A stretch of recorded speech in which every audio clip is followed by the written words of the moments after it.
diverted his attention to where, if you're, I'm going to try to just explain it to you the best that I can. So the bicycle is like this.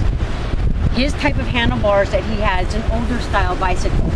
So when, let's say that you lose control or something and you try to get control, so let's say he gets caught, he's not looking, and then he tries to oversteer. The handlebar is like this. So this actually hit into the frame of the bicycle. So what happens is as it hits this way,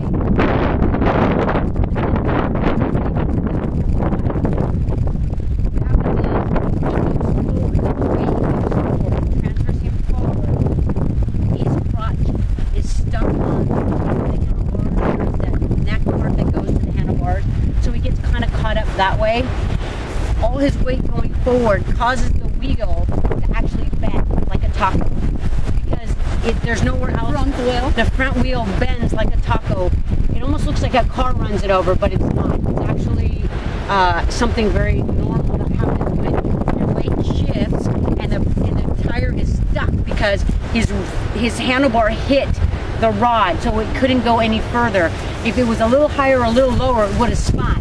But it didn't. It hit on that rod, so it causes the wheel to actually bend just like this, like a taco, bend, because the weight is on it, which then throws the back end over. So the back end of the bicycle now went over, and he does a complete flip and lands on his head. That is the best. I had a California Highway Patrol, their special engineer team, come out and reconstructed with me, and then I also sent it to an engineer in North Carolina. He's still looking at my hypothesis and their hypothesis. So, but it appears as though when we took the bike in, they thought that something had ran over his wheel, or it hit something. But if you look at the wheel, if it hit something, let's say the wheel hit that, there would be a flat part of the wheel. Well, he didn't have any flat parts on his wheel, so he didn't hit anything. And his head didn't hit anything going this way, so he knew that he didn't hit anything, or he didn't run into a car or anything. So that took out that hypothesis. And the next one is, how did your wheel get bent? It's, nobody just sees a bent wheel. The back wheel wasn't bent, the chain on the bike wasn't ruined, nothing was it except the wheel is bent. So then we thought that maybe somebody came in here, or a parked truck or something, would have ran it over, but it was impossible because, first of all, nobody's on the vehicles to park that day. The van wasn't running that day, and there was no impressions on the tire that would have been caused by a vehicle running it over. The spokes would have been bent. A whole bunch of oddities would have happened had a vehicle actually ridden it over. So we were kind of perplexed. So that's when we had the special people come in, because I needed to have, for you to have closure. I need you all to have closure as to what happened. It was an accident, a very tragic accident, and I'm sorry for all of this, but nobody did anything to harm Raimundo or anything. It was just an accident. I can honestly tell you. So, any questions that I can answer for anyone? How are the had hit on the ground or anything? No, he hit on the ground.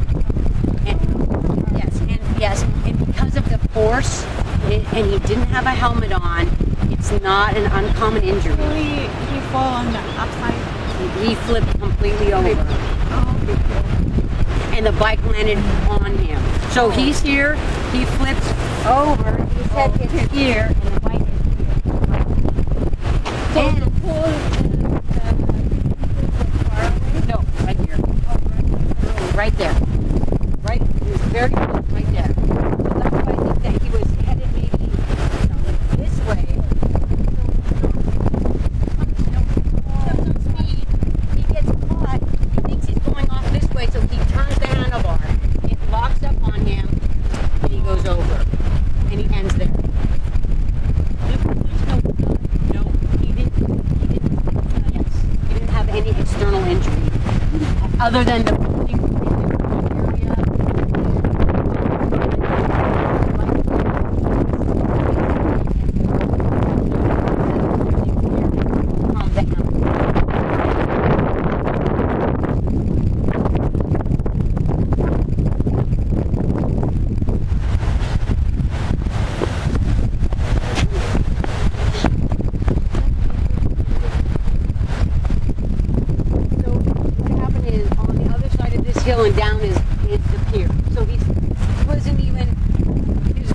more than halfway back. So, yeah. Halfway. Yes. Mm-hmm. Yes, ma'am.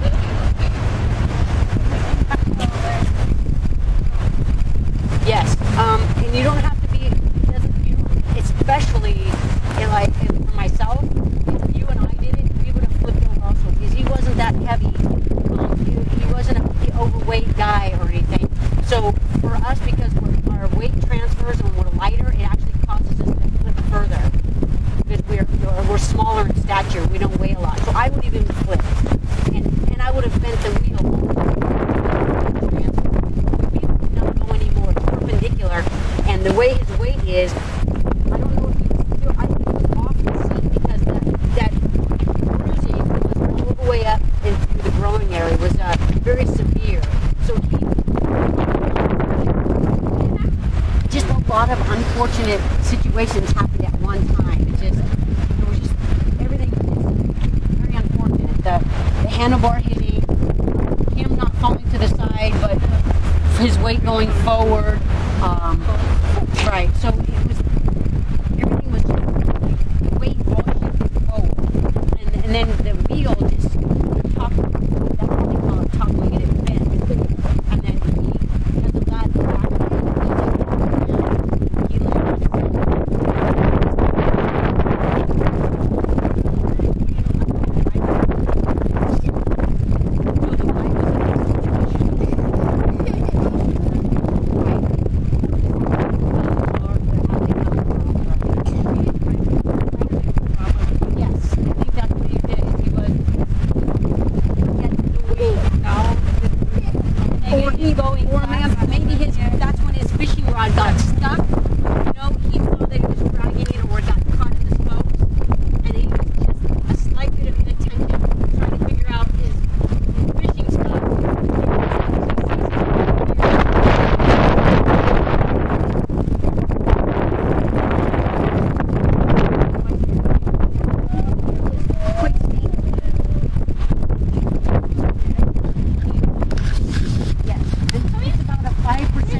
an older couple, I believe, came from here, and I saw him lying there.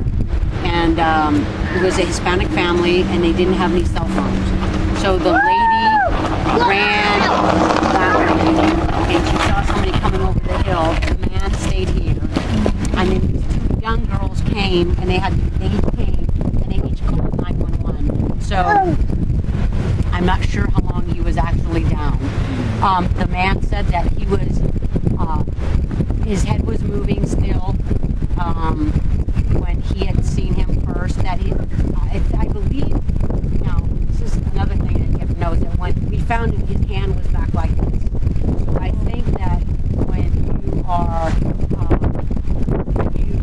automatically reach for something that hurts. So I believe that he was, his head was still able to, yes, touch his head, and he was moving his head back and forth, but there was some blood coming from his mouth. So he may have injured his mouth when he fell. The bike could have hit him or fell over him. But I'm not sure how long he was actually down. But if you notice how many, you can be at, look, once these people go, Nobody. There, you know, it could be a minute, it could be 10 minutes, it could be 20 minutes, and since there is no van, you know, the van people here are awesome. They come, you know, they take people to and from. So there was no van that day, so we don't know how long he was down. He had he had extensive damage to the head. So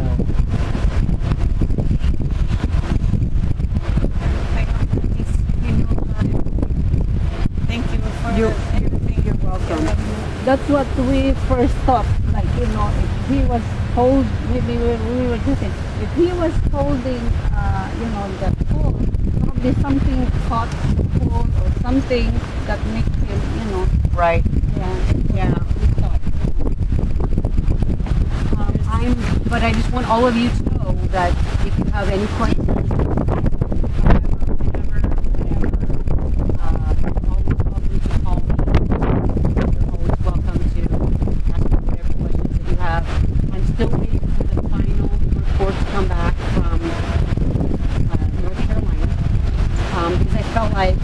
I wanted to be 1,000% sure.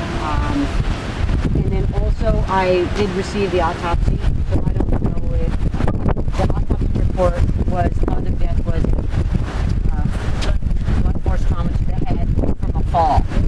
So I just want to let you know that there was no type of injury from somebody hitting him or anything like that. So all of that is completely wasn't robbed. He had all his things, so all of those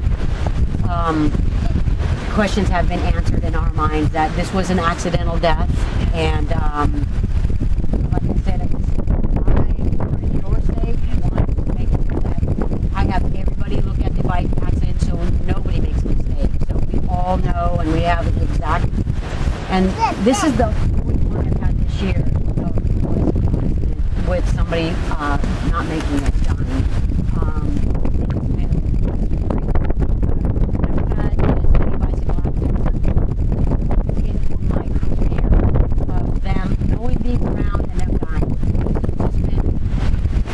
Every single one of them, only one of them had a helmet, and the other three didn't. And so make sure that kids wear a helmet. If you ride a bike, ladies and gentlemen, if you ride a bike, if you take a bicycle down, wear helmets.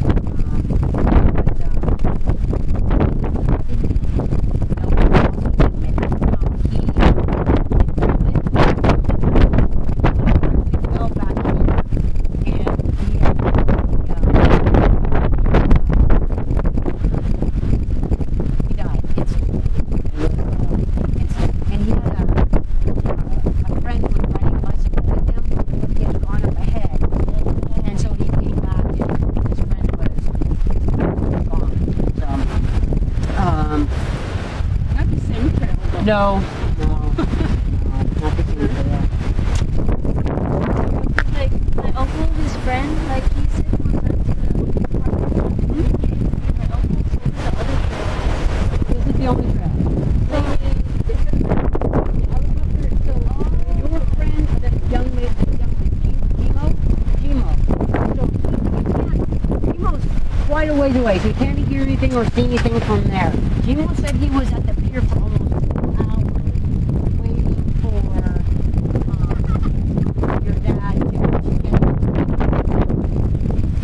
and that, so within that 4 hours, he was here that day.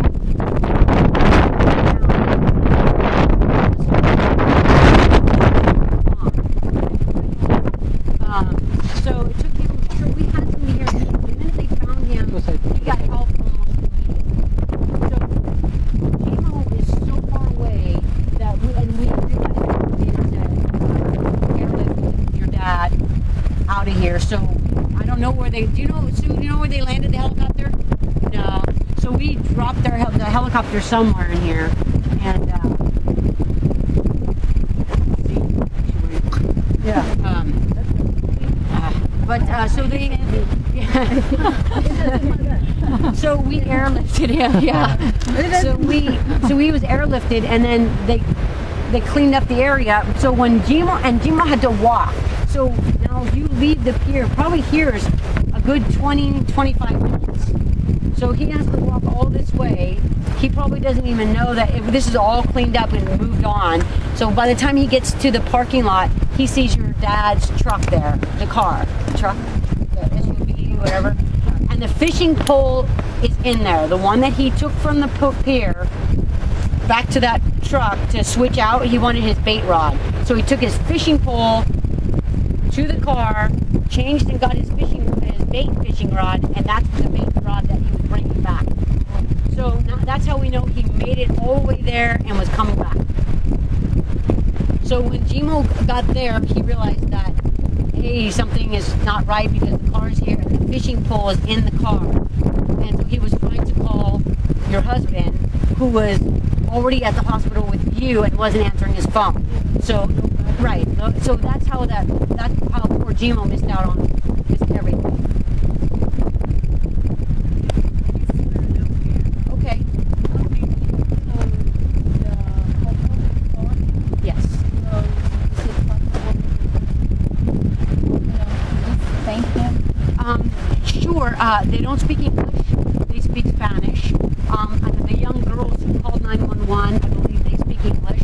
I could get my interpreter, and I can have them call and maybe would you like to meet them, or just say thank you, or get an address? Or I'm not sure how that works, because you can probably send it to us, and then we can send it to them. I can give you their names. Absolutely. That's what we were thinking. We could thank them. Okay. They did. Sure, no problem. I would love to. I think the husband's name is Orozco or something like that. I personally didn't talk to them because I had the young man at the hospital. Remember the young skinny officer? He speaks Spanish fluently, so he was here and he was able to talk to them also. So yeah, he's amazing, that young man. He really is. So okay, I can get that.